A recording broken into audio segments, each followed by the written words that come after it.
ఎన్పికొండ మండలంలో దాదాపుగా 16,000 ఎకరాలలో సోలార్ పవర్ ప్లాంట్ ఏర్పాటు చేయాలని చెప్పేసి ఎన్టీపీసీ కాకుండా ప్రైవేట్ కంపెనీని తీసుకొచ్చి ఇక్కడ అటు ప్రజలకు ఉపయోగం లేకోకుండా ప్రభుత్వానికి ఉపయోగం లేకోకుండా మధ్యలో దళారీలు దోచుకోవడానికే ఇలాంటి ప్రాజెక్టులు తీసుకురావడం జరుగుతుంది. కాబట్టి ఇకనైనా ఇప్పుడు ఎక్కడైతే పని వర్క్ స్టార్ట్ చేశారో ఈ జోగుల ప్రాంతంలో ఎలాంటి అనుమతి తీసుకోకుండా గ్రామ సభ ఆమోదం తెలుపుకోకుండా వాళ్ళని ఈరోజు రైతులను బెదిరించి వాళ్ళ భూములో దౌర్జన్యంగా రోడ్డు వేసి ఈరోజు అక్కడ పనిచేసినట్టు పాపం ఈ యొక్క ప్రాంతంలో కనబడుతుంది. కనీసం ఇక్కడైనా ఈ అధికారులు నిద్రపోతున్నారా, ప్రజాప్రతినిధులు నిద్రపోతున్నారా అని చెప్పేసి మేము అడుగుతున్నాం. కడుపుకు అన్నం తింటున్నారా, గడ్డి తింటున్నారా? ఈరోజు రైతులు చూస్తే చేతిలో పొట్ట పెట్టుకొని బయట వలస వెళ్తున్న పరిస్థితి ఏర్పడుతుంది. కనీసం ఈ మండలం ఈ జిల్లాలో ఎక్కడ చూసినా ఈ మండలంలో కరువు పరిస్థితులు కనబడుతున్నాయి. అవి కనబడవు. పశువులకు నీళ్ళు లేవు, గడ్డి లేదు, వర్షం లేదు.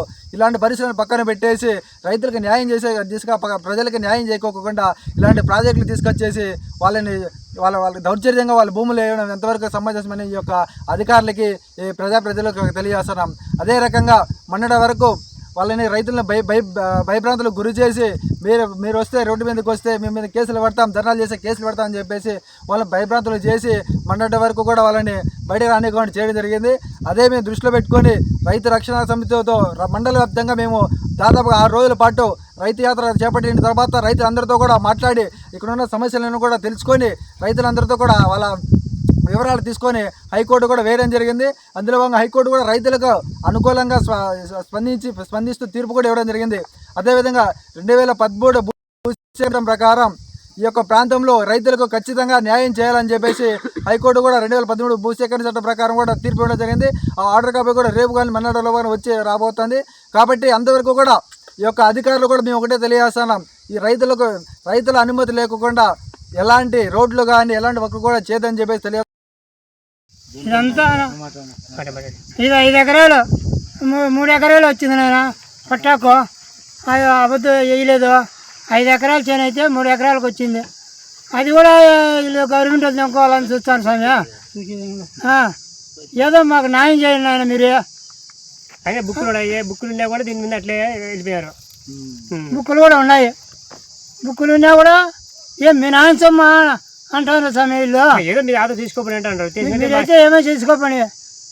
పట్టానా డి పట్టానా ఇది డి పట్టానా మీ దగ్గర ఇది జిరాక్స్ ఉంది కదా, జిరాక్స్ ఉంటే మళ్ళీ మీకు పిలిచాలి కదా వాళ్ళు.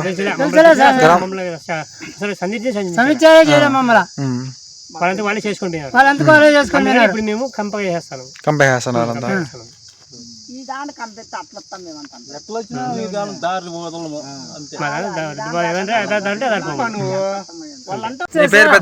నీ పేరు నాగేశ్వర. ఎంత ఉంది భూమి నీది? 3 ఎకరాలు ఉన్నాయి సార్. నీకు చెప్పినారా వాళ్ళు రోడ్డు వేస్తారు సార్? నాకు గ్రామ సభ పెట్టినారా? చెప్పలేదు సార్. మీకు రోడ్డు వేసేటప్పుడు పిలిపించినారా? ఇప్పుడు తెలుసుకొని నేను వచ్చినా సార్. ఇడికి వచ్చింటే మీకు ఏందన్నా తెచ్చుకోపో, మీకు ఏడ మీ నాన్న సొమ్ము ఇది, ఇది గవర్నమెంట్ సొమ్ము, ఇది మీ నాన్న సొమ్ము ఉంటే ఎత్తుకొచ్చుకోపో అన్నారు సార్ వాళ్ళు. ఇప్పుడు ఏం చేస్తాం మేము? మాకు ఏ దిక్కు లేదు సార్. ఇదే ఉండేది మాకు భూమి,